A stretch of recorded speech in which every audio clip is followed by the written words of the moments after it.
ഈ ശബരിമല യുവതീ പ്രവേശം പിണറായി സർക്കാരിൻ്റെ ഒരു വാട്ടർ ലൂ ആകാൻ പോകുന്നു എന്നാണ് നമ്മൾ മനസ്സിലാക്കേണ്ടത്.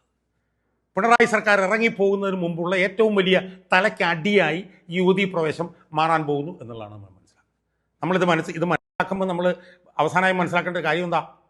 ഇതിൻ്റെ പൂർണ്ണ ഉത്തരവാദിത്വം പിണറായി വിജയൻ എന്ന ഒരൊറ്റ ആളിൽ മാത്രമാണ് എന്ന് നമ്മൾ കരുതണം.